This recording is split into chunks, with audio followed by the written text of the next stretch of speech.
Welcome to my channel. Today I want to go over the College Football 26 initial reveal notes. Last year at this time I was super hyped about having a college football game that I could play for the first time in about 11 years.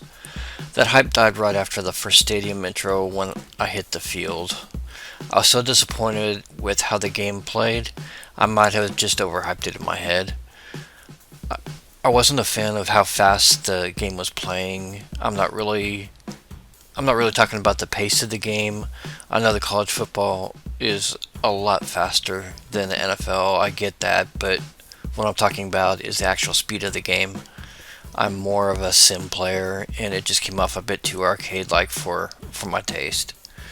Some will agree with that, but there are others that don't mind that speed. I can deal with it if the offensive line blocks better.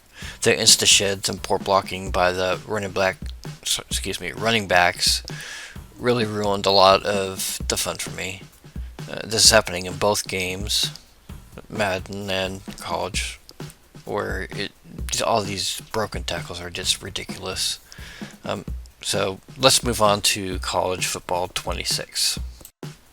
I think we all know about now that it's coming out on July 7th as an early release for the MVP, the EA Play, and the Ultimate Game Pass. EA Play and Ultimate Game Pass on Xbox are just going to be that 10-hour trial though. If you order the MVP with Madden, you'll get the early release on the 7th, and you'll have the full game. There's no time limit on that one. The first thing I want to talk about was for the first time, real coaches will be in the game. Well, a majority of them. Some of them will not be there. If you're looking for a couple of popular ones, Deion Sanders and Bill Belichick both won't be in the game. Both coaches opted out of the game, so you'll see generic coaches in their spot. In addition to head coaches, there'll also be assistant coaches. Again, there probably won't be all of them, but you'll see a good chunk of them in the game.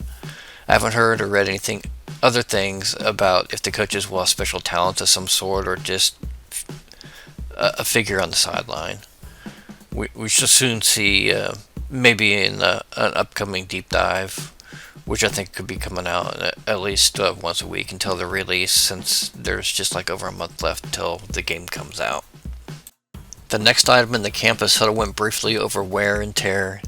Instead of being forced into set settings this year, the wear and tear is supposed to be customizable to your liking. They also have mentioned something about dynamic substitutions. I'm really not sure what that's about, but with the new feature, you won't have to pause the game any longer to make substitutions. They went on to talk about foundational football advancements. They mentioned that the coverage in the game will be improved. I've also heard some things that it's going to be harder to get interceptions as you have to be looking at the ball now.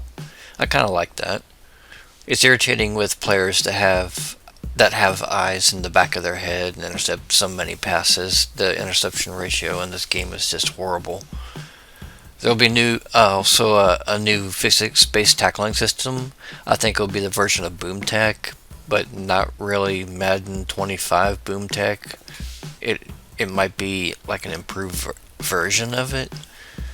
Stunts and twists will also be in the game, which a lot of people like. If this is the case, the offensive line must be improved, or else it's just going to make gameplay just worse than it already is on the line. We need the lineman to stop blocking the same man and having a free runner at the quarterback, or the running back actually play the blitzing player, or just at least chip the rusher to slow him down just a little bit, not just let him go straight to the quarterback.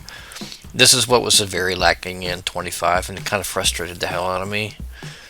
Custom zones was the next subject that they have mentioned. I'm not really sure what exactly those are, but I think they may be something like Madden has like right now with the zone settings when you do your coaching audibles.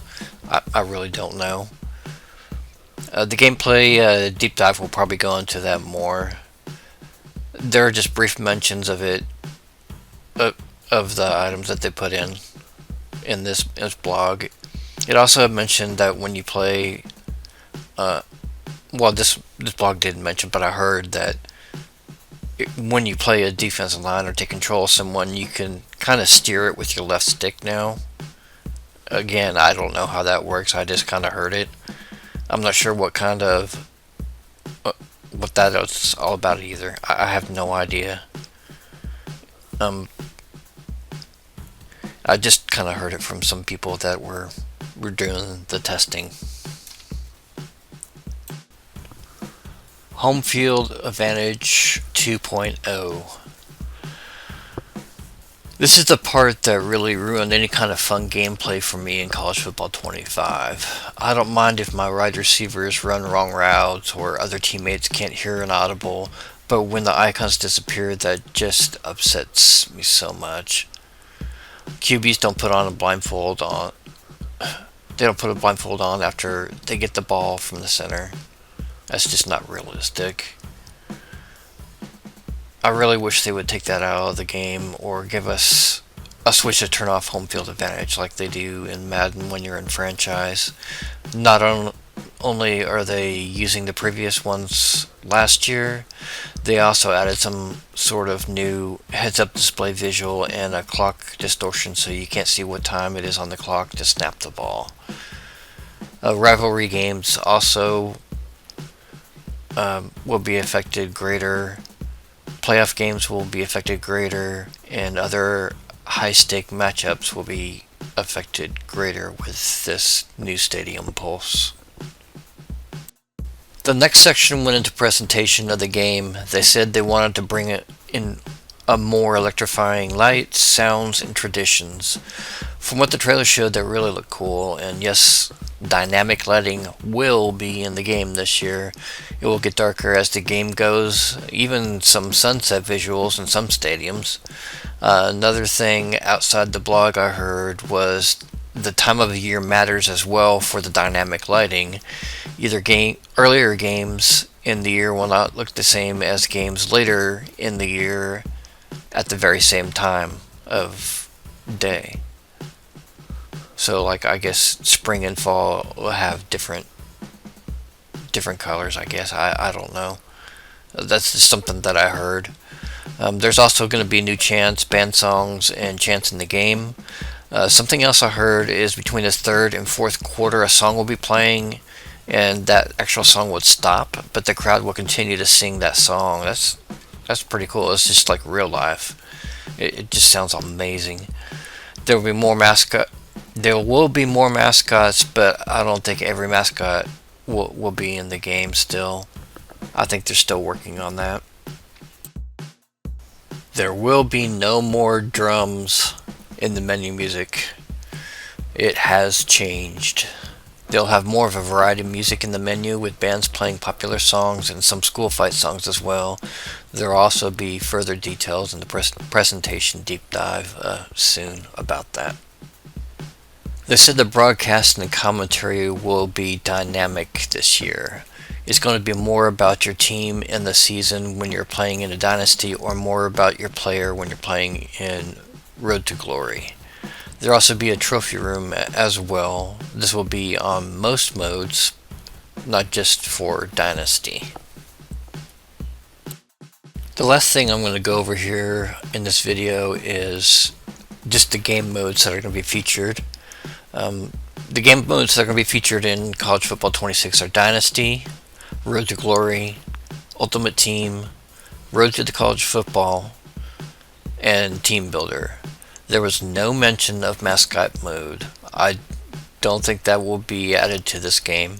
I know some people wanted that feature, but me personally, no thank you. I thought it was boring back in the day, and I feel the same way now.